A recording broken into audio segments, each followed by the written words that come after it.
Bab 3. Quraisy Lembah. Suku bangsa Arab keturunan Ibrahim yang terkuat lainnya adalah Quraisy. Sekitar 400 tahun setelah Masehi, seorang lelaki suku Quraisy bernama Qusay menikahi anak perempuan Hulail, pemimpin Huza'ah. Hulail menganggap menantunya sebagai anak kandung sendiri, sesuatu yang tidak lazim pada bangsa Arab pada masa itu. Setelah Hulail meninggal, melalui suatu perundingan ditetapkan bahwa Qusay menggantikan mertuanya menjadi pemimpin Mekah dan penjaga Ka'bah. Maka Qusay membawa anggota Quraisy yang merupakan keluarga terdekatnya untuk tinggal di Mekah, dekat dengan rumah suci. Mereka adalah Zuhroh, saudaranya, Taim, pamannya, Makhzum, anak pamannya yang lain. Mereka dan keturunannya kemudian dikenal sebagai kaum Quraisy Lembah.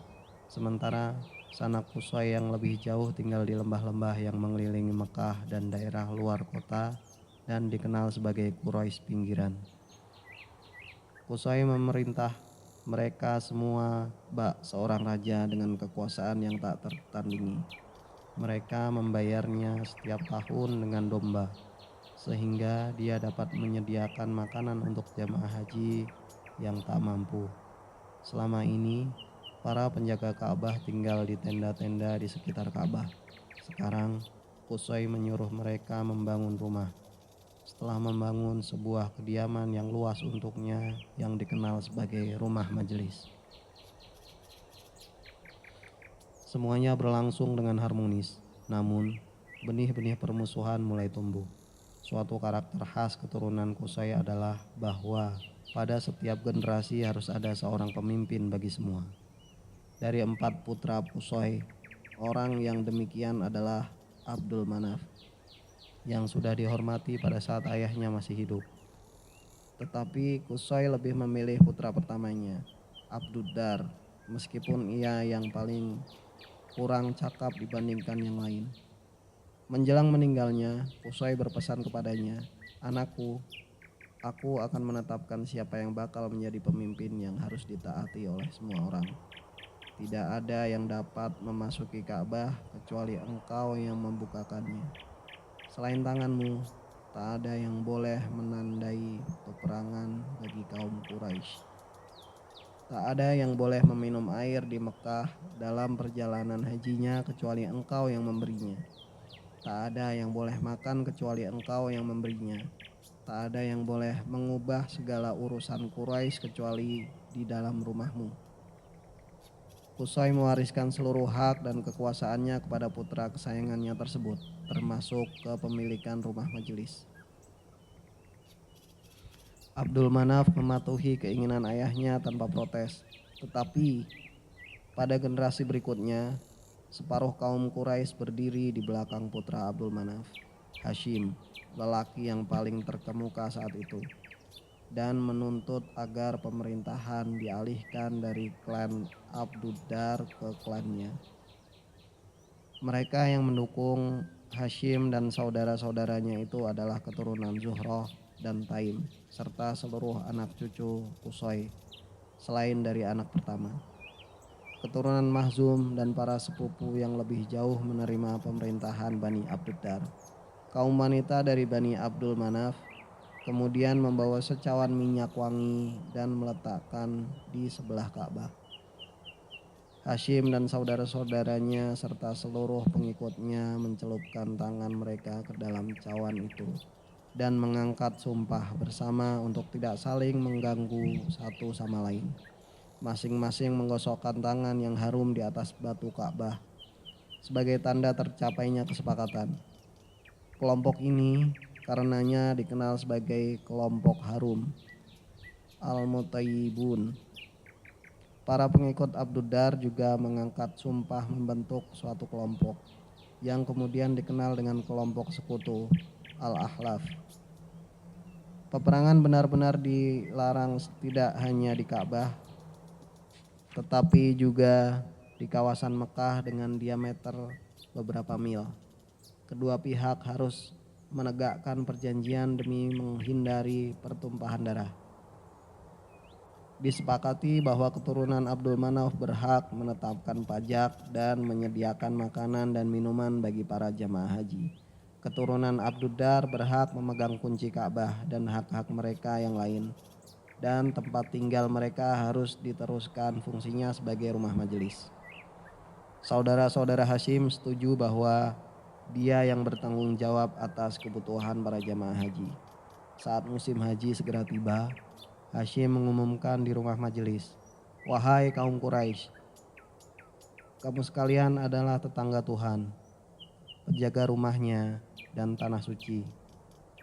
Mereka yang datang berziarah adalah tamu Tuhan dan pengunjung rumahnya. Mereka itulah para tamu yang paling patut dihormati. Pada musim haji, sediakanlah makanan dan minuman sampai mereka pulang kembali. Bila harta saya sendiri mencukupi, saya tidak akan membebani kalian semua."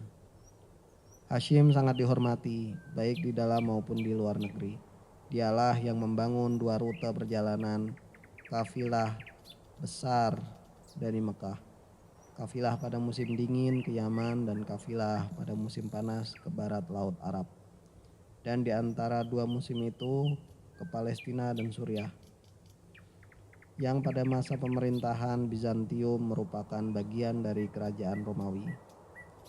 Kedua rute perjalanan itu mengikuti rute minyak wangi kuno, dan salah satu pemberhentian utama dari kafilah musim panas adalah oasis di Yathrib. 11 hari perjalanan unta ke utara Mekah. Dulu oasis tersebut dikuasai kaum Yahudi, tetapi sekarang dikuasai suku bangsa Arab dan Arab Selatan. Banyak kaum Yahudi masih bermukim di sana dengan kekayaan berlimpah. Mereka terlibat dalam kehidupan masyarakat dengan tetap menjalankan agama mereka sendiri, seperti masyarakat Arab Yathrib. Mereka juga memiliki tradisi matriarkal dan secara kolektif dikenal sebagai Bani Qailah, merujuk ke nama salah seorang leluhur mereka. Namun mereka sekarang terbagi ke dalam 2 suku yang disebut Aus dan Khazraj, merupakan kedua putra Qailah. Salah satu seorang wanita Khazraj yang sangat berpengaruh adalah Salma, putri Amr, dari suku Najjar. Hashim melamar untuk menikahinya. Salma mau asalkan ia tetap diperbolehkan memimpin masyarakatnya. Ketika melahirkan seorang putra, ia mengasuhnya di Yathrib hingga berumur kira-kira 14 tahun.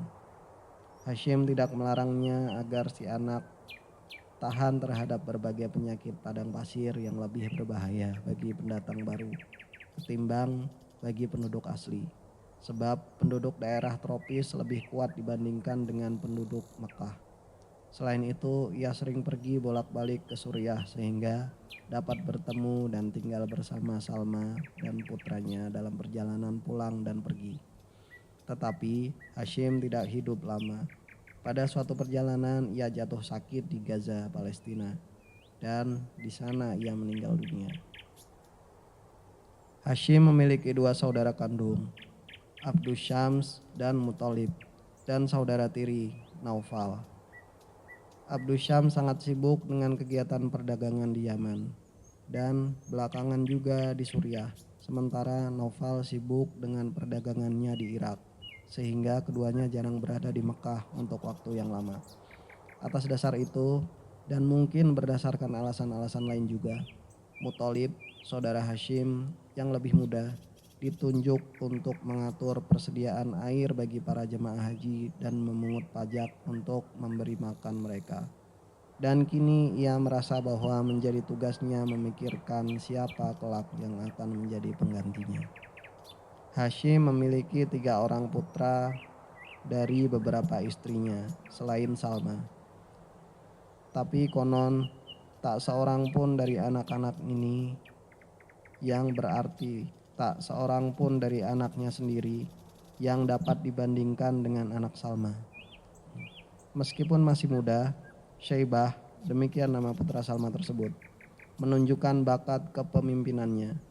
Desas-desus tentang kepandaiannya disebarkan hingga ke Mekah oleh para musafir yang melewati oasis itu.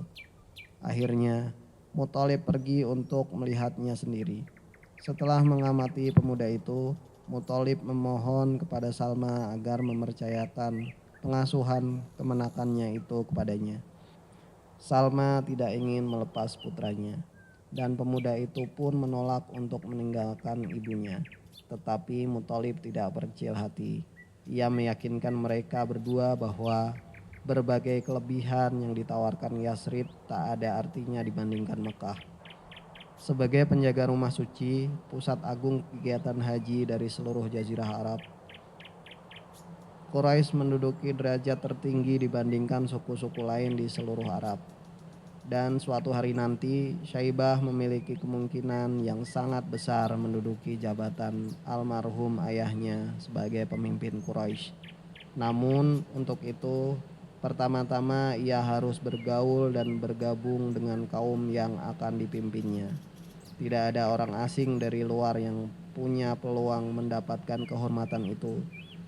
Salma tertarik kepada argumen-argumen Muthalib, dan jika putranya pergi ke Mekah akan mudah baginya untuk mengunjungi anaknya itu, dan begitu pula sebaliknya. Maka ia pun mengizinkan putranya pergi.